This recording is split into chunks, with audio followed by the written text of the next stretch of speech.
Trust in science and vaccines and everything around it over the past 4 years has just collapsed.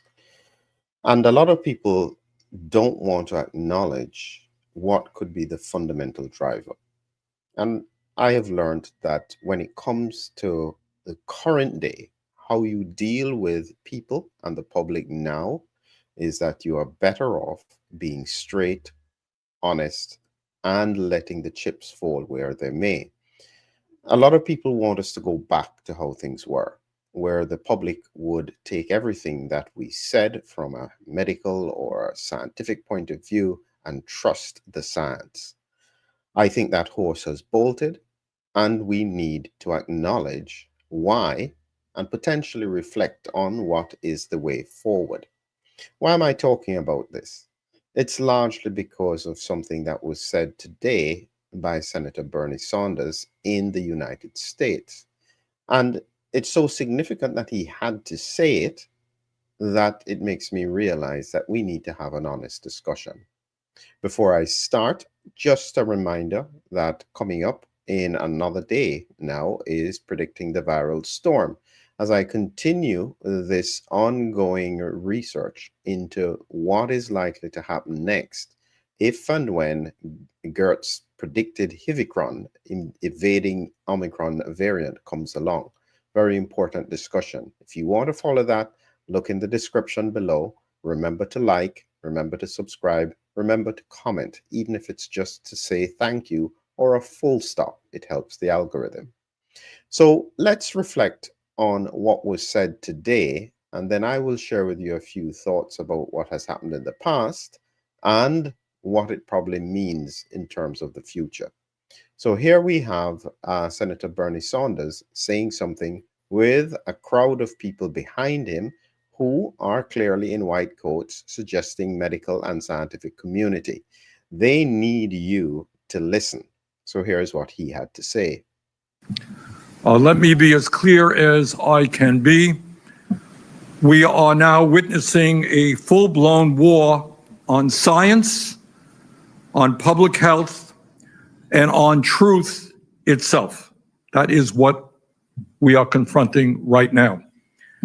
At this unprecedented moment in American history, it is important to share the facts as clearly as we can.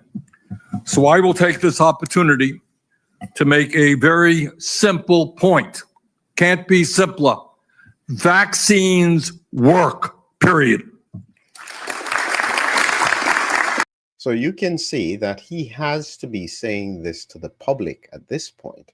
That's a red flag, because this is something that wasn't really questioned too much before. What we're facing now is a far more serious situation. And I'm going to be playing another clip for you that was done in November of 2024. And it highlights the reason that trust seems to be falling apart. I've explained very simply to most people what happened in the pandemic, the amount of corners and roundabouts and U-turns that were made did not bring the public any closer to trusting the medical and scientific community. If there is no acknowledgement about what happened in the pandemic and why it is that the public no longer trusts what they're being told, I think that's putting your head in the sand. They don't trust because they realize that what they were told was not actually scientifically true. And so the question is, why were they told this? Now, I'm going to be playing a short clip here, and this is from Deborah Birx. She was the, I think, #2 in the Trump administration at the beginning of the pandemic. And this is what she had to say in about November of 2024 about vaccines. So listen to this. I knew these vaccines were not going to protect against infection, and I think we overplayed the vaccines, and it made people then worry that it's not going to protect against severe disease and hospitalization. It will, but let's be very clear. 50% of the people who died from the Omicron surge were older, vaccinated. So that's why I'm saying, even if you're vaccinated and boosted, if you're unvaccinated right now, the key is testing and Paxlovid. I knew these vaccines. So, as you can see, the story changed. And this was somebody who was leading what was happening in terms of COVID at the time. And as she said, she knew that it wouldn't work in the way that it was said that it would work. I knew that too, because I knew that it couldn't train mucosal immunity against a virus that has the capacity to suppress interferon and was one of the best viruses we have ever seen at evading immunity. So, an injectable vaccine would never be able to stop circulation, but it could have an impact on the severity of disease, which is why it should have only been given to people who had not previously been exposed to the virus and were high risk. That, for me, doesn't change. That's the science. There is no, as far as I'm concerned, there's no question about that science. But what we're seeing today is the fact that science seems to be colored by influence. And you have to remember that what's happening in the US with RFK Jr. is focused on the fact that they're one of the few countries, I probably haven't researched how many others, are still recommending the COVID vaccines to everyone in the population. I think it's above 6 months old. That doesn't fit with most other countries. And so someone has to be wrong. Is it the US that is right, or the rest of the world that is wrong? Something doesn't fit. And when we see those things happening, it impacts trust on science and on medicine. And to be frank with you, I think that the fact that the United States hasn't shifted along with most of Europe and the Western world to focusing on the high risk at this point only continues to damage that trust.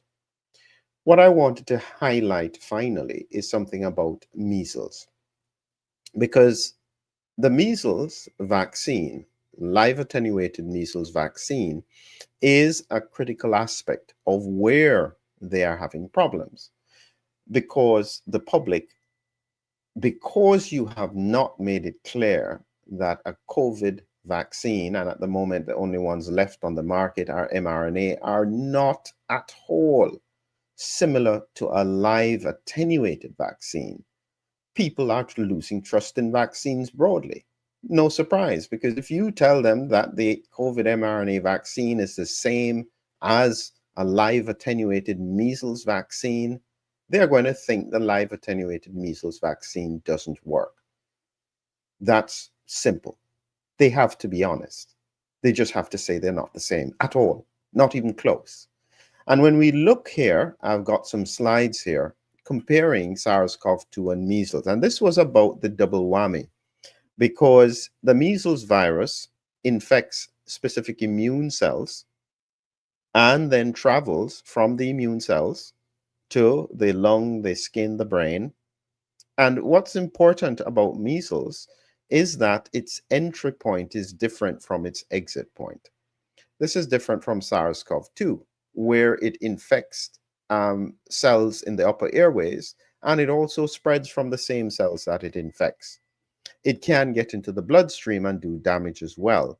But this fact is very important with regards to differentiating why a vaccine for measles would be more effective than a vaccine for SARS-CoV-2.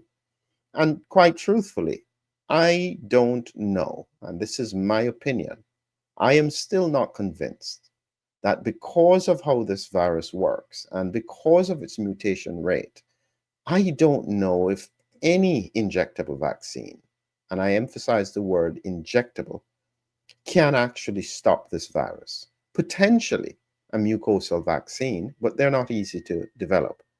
But here is the point with regards to measles. As I said with SARS-CoV-2, the virus will infect one of these cells and spread from this cell out and down and trying to get through this mucosal layer into the bloodstream.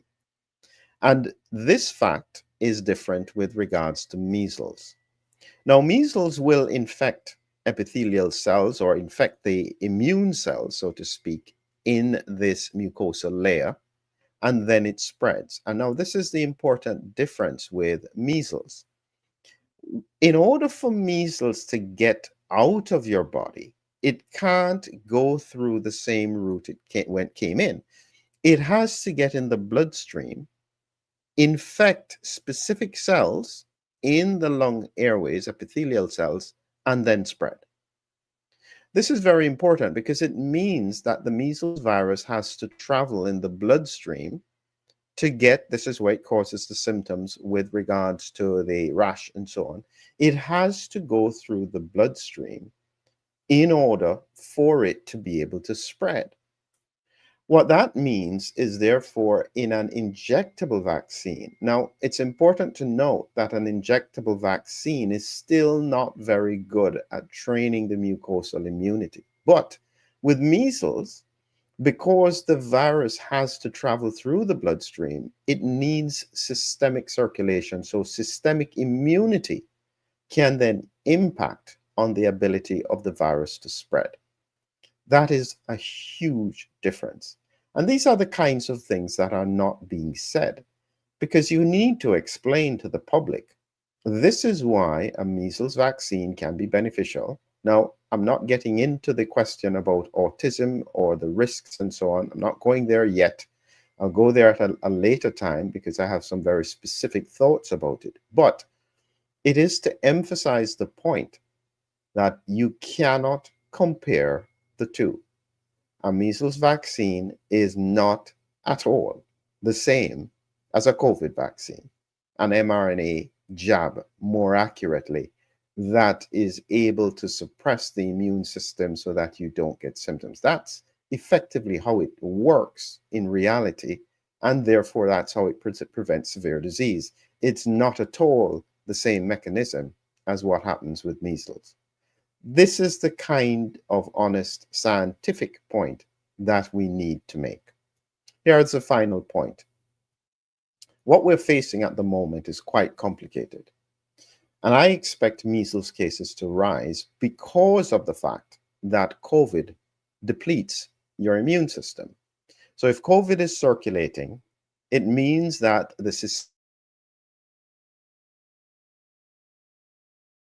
at addressing what is happening. And this is probably why we're still seeing outbreaks of measles virus in different parts of the world. Because even if you have 97% vaccinated, what you're going to find is that the cohort who are vaccinated and can still circulate it is going to be higher because of COVID infection. And then we have the absolute nightmare, because measles also takes out the immune system. And this combination is by far probably the worst situation we could see. Circulating measles, circulating COVID, both of them working together to absolutely decimate immune systems. This is why, in my view, the presentation of what I have been talking about, the Hivicron, is not going to present in the same way as it did early in the pandemic, because that was a population with good immunity. Now, to predict this viral storm with ongoing circulation of COVID, potentially measles, Epstein-Barr, CMV, strep infections, fungal infections, this is just an absolute nightmare. And the biggest one, and this is my final takeaway, because everybody needs to know how serious this is. The biggest one that I will discuss as well in some more detail in this presentation, the biggest one that is going to cause us great population risk is already happening to some degree, but I suspect this is only going to get worse, and that's tuberculosis.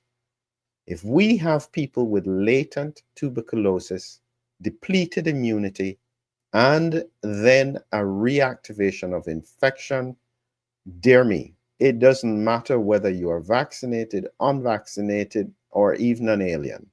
This bug you can't get rid of. This is how serious it is. And that's why I'm saying We have got a really serious crisis on our hand. There is no easy way out of this, and we all have to face it. That's the reality. The question is, how do we protect ourselves?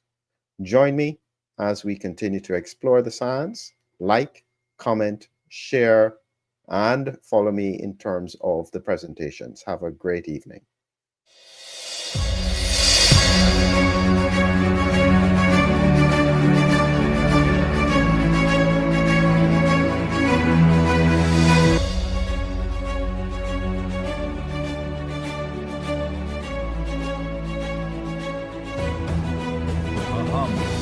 A hero, an immune adventure. Humming Heroes, your lyrical guide to the body's defenders. Now on Amazon. Check the links below.